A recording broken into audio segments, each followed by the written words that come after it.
Alabama's WVUA News at 10 with your award-winning news team.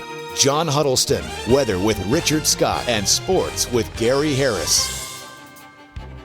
Good evening, and thank you so much for joining us tonight. Two teenagers are behind bars this evening after allegedly breaking into one Cottondale home early this morning. Details now in tonight's top story. The two 18-year-olds, Rodriguez Boyd and Tommy Cooper Jr., are charged with second-degree burglary and possession of burglary tools. Here's Tuscaloosa County Sheriff Ted Sexton explaining the initial moments right after the call came through. Two individuals had broken into his trailer. The young man was hiding in a closet, was on the phone with the sheriff's office giving us details of what was going on. Units responded to the scene upon pulling into the area at Golden Acres Trailer Park off of Hargrove Road East. But here's the twist. The person on the phone inside was 18 years old, and he had just moved from Texas 2 weeks ago. WVUA's Travis Leader continues the coverage of our top story through the eyes of the witness inside the residence. Oh yeah, when I first got here, I liked it. It was quiet. Everybody was to themselves. It was quite contained, and this was the last thing I expected happened.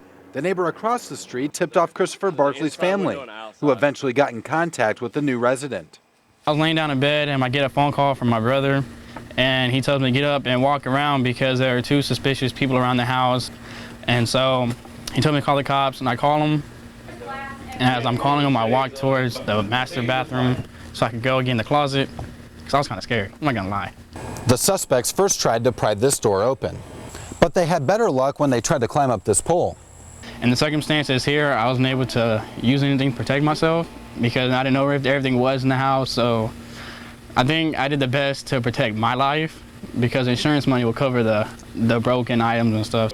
Many in the area say they have had break-ins as well, but Barkley says this bus can play a big part in making the area safer. It shows them that they can't get away with it, and they will get caught if they do it. Barkley was a former high school baseball star who hopes to try out for Shelton State's team while in town. Now, if he had a Louisville Slugger by his side during the break-in. Let me tell you, they were known not to break into this house ever again. Okay. I'd make sure they felt it. Reporting in Cottondale, Travis Leader, WVUA News. And the two suspects remain in jail tonight, each on a $45,000 bond. However, the Sheriff's Department is trying to have those bonds revoked as both Boyd and Cooper were already facing similar charges. Earlier today, a disturbance broke out in the Lowndes County Courthouse during Deandra Lee's preliminary hearing. Now, he is the man accused of killing two Montgomery children and their babysitter. Three men allegedly attacked Lee during the hearing. Here is the video of sheriff's deputies escorting the men out of the courtroom.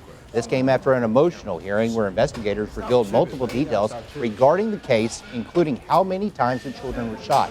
Lowndes County District Attorney Charlotte Tessmer says the men simply got emotional. The child victim's family have some young men. Actually, it's my understanding that they're uncles, and they were overcome with emotion and charged the defendant.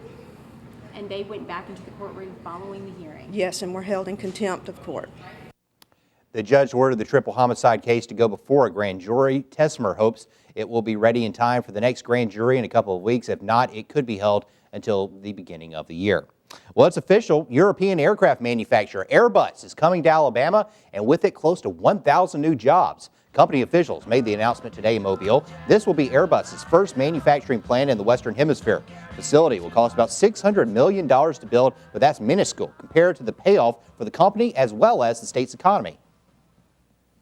We are going to operate a great, big, state-of-the-art factory right here at Brooklyn Airplex.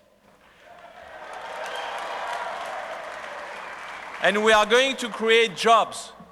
We are going to bring investment, and we are going to generate economic growth right here in Mobile, Alabama. And the state of Alabama is providing close to $160 million in economic incentives. The first Airbus assembly project will begin in 2015. The plant is expected to reach full production by 2017. Well, just a few weeks ago, the University of Alabama women's softball team brought home their first national championship. And if you may not know, Jaslyn Lunsford, who was an outfielder on the squad, is a Northport native. And for her, she wasn't just bringing home a trophy for her fans, she was also bringing it home for her entire community. In tonight's City Council meeting, Bobby Herndon, the mayor of Northport, presented Lunsford with a proclamation and even gave her her own day. Lunsford says she couldn't have done it without the support of her community. It's been an honor to represent Northport, and there's no other city that I would rather represent. They've been great support, and we have the best fans, and a lot of them come from Northport. Lunsford was a senior this year. She played in 65 of the Tide's 68 games. Well, let's get a first check on Alabama's home team forecast. For that, here's Chief Meteorologist Richard Scott. Hey, Richard, how are you? Hey, John, good Monday evening to you. Still mild tonight after a hot afternoon. 84 in the city of Tuscaloosa, 86 back in Tupelo, 82 in Birmingham. Some of the cool spots, Anniston over in East Alabama, 76, Meridian, Mississippi, 79. Not much rain really happening out there right now. Pretty much dry. Also, you notice clear skies across much of west and northwest Alabama. Still some shower storms expected at any point tonight or during the day tomorrow for our Tuesday. And here's that forecast for Tuesday, 9 o'clock in the morning. 86, 94 as early as lunch tomorrow. Going to be another hot, hazy, humid day, but the chance of storms will be there at about any point. How long is the rain chance going to stick around? How hot is it going to get? Your forecast is straight ahead. Okay, Richard, thank you. Well, with the extreme temperatures across Alabama this summer, there is an increase in heat-related illnesses. Now the Alabama Department of Public Health is asking hospitals and doctors to report cases of heat illness. Doctors at DCH Regional Medical Center have also seen a large increase in cases. From 8 a.m. Sunday to 8 a.m. today, doctors at DCH treated 5 patients with heat-related illness. On your Home Team Health Watch tonight, understanding the new health care law. The recent decision by the U.S. Supreme Court on health care has many people asking the question, how will it affect me?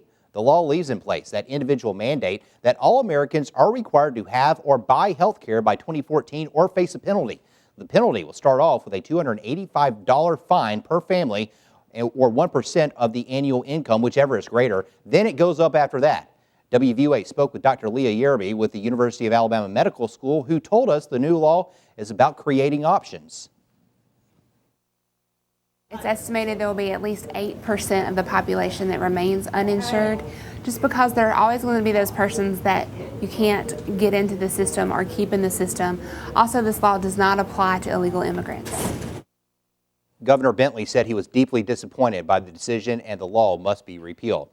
Well, Rose Towers has housed the University of Alabama students for over 4 decades, but at 8 a.m. on Wednesday, UA will bring down the house when Rose is imploded.